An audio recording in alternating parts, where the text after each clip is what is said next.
We're in the 2012 Volkswagen Passat TDI SE trim level, and I just wanted to go over a few of the internal highlights of this car.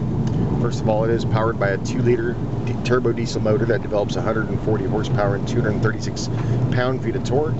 So it has little effort to get off the line, 0 to 60 times. Car and driver gets about 8.6 seconds, so not too terrible, but not the quickest car around, but that's not really what this car is all about. It's really about the budget-conscious person that wants to own the car for quite a while to offset the slightly higher cost of diesel and be able to go 800 miles on a tank of gas. That's 800 freeway miles. EPA rates this car at 30 miles a gallon in the city, 40 on the freeway. That, of course, is with the 6-speed automatic transmission. I'm not a big fan of this tranny. It feels very awkward as it tries to hunt through the gears. It's a dual clutch transmission, which isn't too bad, but it doesn't really just seem to mate up too well with the engine. I would probably opt for the manual transmission if I was going to buy one. As you can tell, just looking around here, Volkswagen did a really good job of laying out the interior. Didn't seem to spare a whole lot of expense. It's got the nice brushed aluminum surfaces. This one is a pre-production model, so it does have the Fender audio system, which you cannot technically get in the SE edition. You have to go to the SEL to get that. Hey, I'm not complaining. It's been nice having it. It's a great sounding audio system, and if that's important to you, then you definitely want to look into the slightly more expensive SEL version. But I'm going to real quickly point out some of the features available on this Fender-based audio system.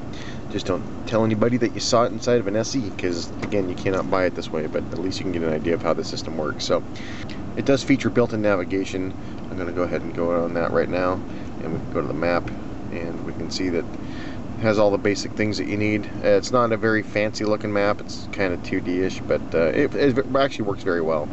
Again, on my trip that I took it on, I thought I did an exceptionally good job. There is different media sources that you can do. I get the Bluetooth audio going through my phone right now. There's an MDI input. There's an integrated hard drive, which lets you rip your music to the hard drive. It does feature an SD card, and it'll do CD and DVD playback when the car is in park. This overall sound quality is very exceptional. In fact, it's right up there with the Infinity-based systems I've heard in the Kia Optimas. Sounds really good, excellent bass response, good clean mids, good highs that don't necessarily rip your head off, so it's a very balanced sounding audio system, and Fender did a really good job partnering with Volkswagen on integrating it into this car. There is also built-in Bluetooth. As you can see, there's a phone button here. You can click on that, and the nice thing too is it will sync here, and so if I go to the screen, I can scroll through here. Bluetooth audio, I don't have anything going right now. So anyway, my point is I can actually scroll through my phone directory here on this screen, call up who I want to call, and all that other good stuff that you expect with Bluetooth integration right now with cell phones. So overall, I like what Volkswagen has done here. It would be nice if it was an available option, like an upgrade of some sort on the SE model, but as of this year, it's not. There's also dual climate control available in the SE edition.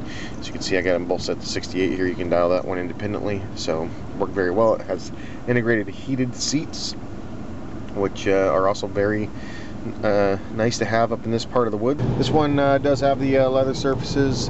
As you can see, it's a tan interior on this one, but what I really like about this car is the way it drives. It just handles really good. I like the steering. I know there's been some publications that have complained they thought it wasn't responsive enough. I think it responds just fine. It brakes good, handles well, very smooth over the bumps. I think the cornering could be just a hair better, but overall it's not too bad. Feels very German-esque, and that's a good thing. One of the things I really like about the interior of the Passat 2 is how roomy it is. As you can see, there's tons of leg room. For front passengers, that seat is not even close to being in the fullest back position.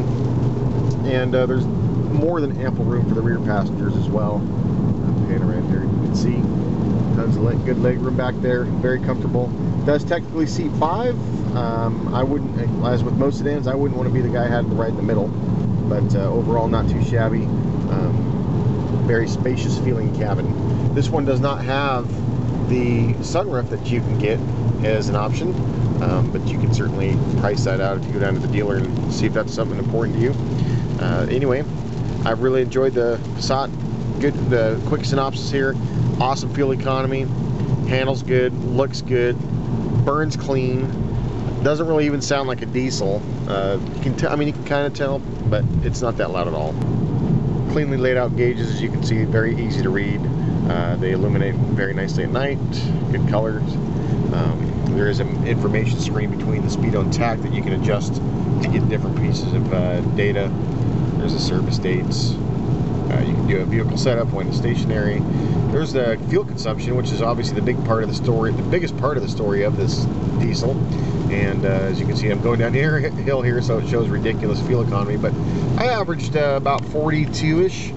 I took it on a nice 450-mile round trip trek over to Eastern Washington over the weekend, and it did very well, considering I had to go up 2 mountain passes. But overall, I really enjoyed the time with the car.